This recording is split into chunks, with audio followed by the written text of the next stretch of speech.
I'm in stealth mode right now. I'm about to go into the AT&T store and check out this damn double screen phone. Stand by, this video is about to start. This is the savage scientist Ed right here. And I'm Uber the police car.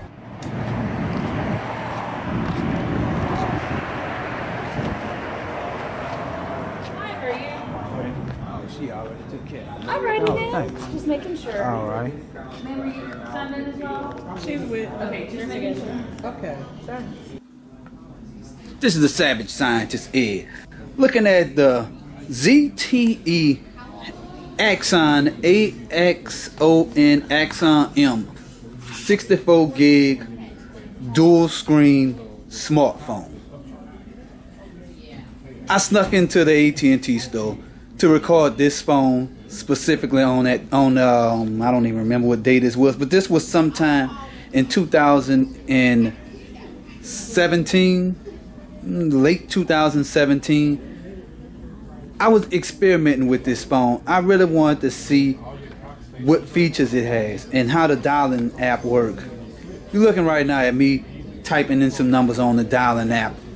When the display is opened, as you can see, on the left side you can see contacts, and on the right side you can see the full dial pad. I really like some of the features of this phone. And on the lower left screen, left hand side of the screen is what I would say is the primary display. Secondary display normally turns off. This phone was going for about $24 a month on the AT&T plan. It was an exclusive phone to AT&T. This phone, it was set at automatic rotate. You can see a lot of toppage on there. The top with people, whenever you talk about the top of the phone having foreheads and the bottom being chin, I just call it toppage. Toppage. I just made that up. So the top of the phone is thick. There's about I would say that looks like about 3/4 of an inch on the top, a 1/2 inch on the bottom. The side bezels are much thinner, and the secondary screen, when the dialing app is on, is practically useless.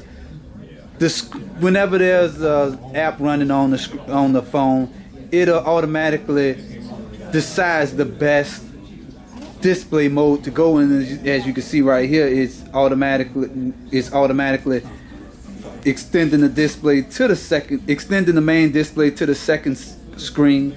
The second screen is also a little dimmer. I noticed that. So I don't know if they use two screens that's the same resolution. Is it just that I couldn't get it good?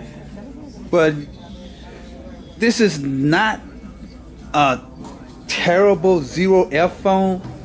I want to really take a look at the specs on the camera on this thing. So while I'm playing with the camera, I'm about to take a look at some specs on this thing. So it has the Qualcomm 821 processor, 4 gigs of RAM, and it originally was running Android 7.1. Deuce Nougat, and it's a full GLTE.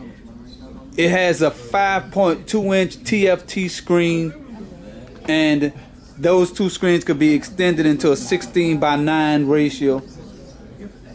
It has 64 gigs of memory and an SD card slot, and it is hotspot capable according to Best Buy. So there's a fingerprint sensor on this phone, and I didn't get a chance to try it. I would love to try that fingerprint sensor, but there's a 20 megapixel front facing camera. I think that's pretty damn good for a front facing camera. I don't know how sophisticated that front facing camera is, or is that really the front facing camera is really when the phone closed. So I really want to see if there's another camera on here. So as I continue to look at some of the specs on here that's important. Display. So the display is 1920 by 1080, so that's high def. It's not 4K or anything spectacular. You shouldn't expect that out of a phone of this caliber. The price of this phone was about $499, $500, but when it came out it was $700. You could get one as low as $200.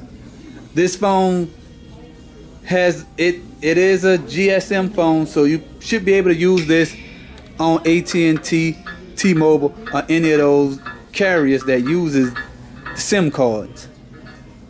It only comes in black. And let's see what else you might want to know about this phone. All the dimensions of it. I think dimensions are important. This phone is a 1/2 inch thick, and it weighs about 8.1 ounces. I couldn't bring my triple beam in Best Buy to put it on that triple beam, but it weighs about 8.1 ounces.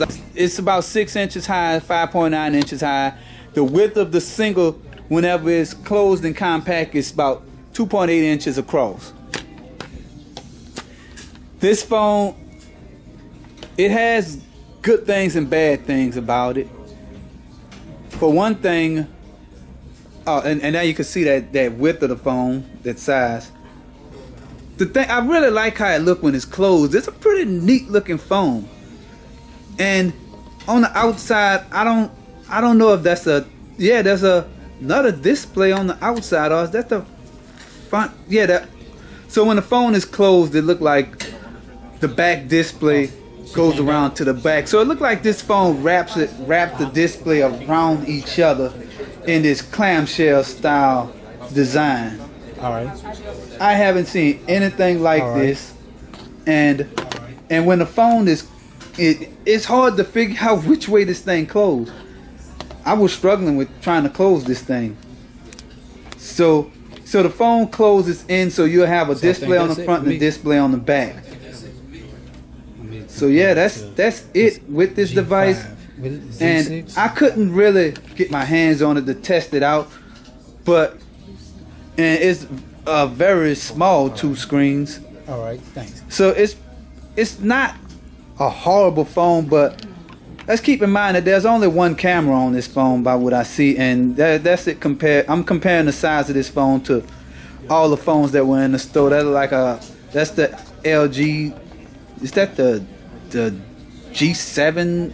That was an LG. I think that was the G7. I couldn't really see, but that's really all. I can't give this phone a rating because I didn't have a chance to actually do any speed test, any real test. I was only able to hold it. So I just wanted to show y'all that I did get a chance to sneak into AT&T and play with this piece of crap phone. I call it a piece of crap, but it's up to y'all to decide. Y'all the judge, jury, and executioner, the prosecutor.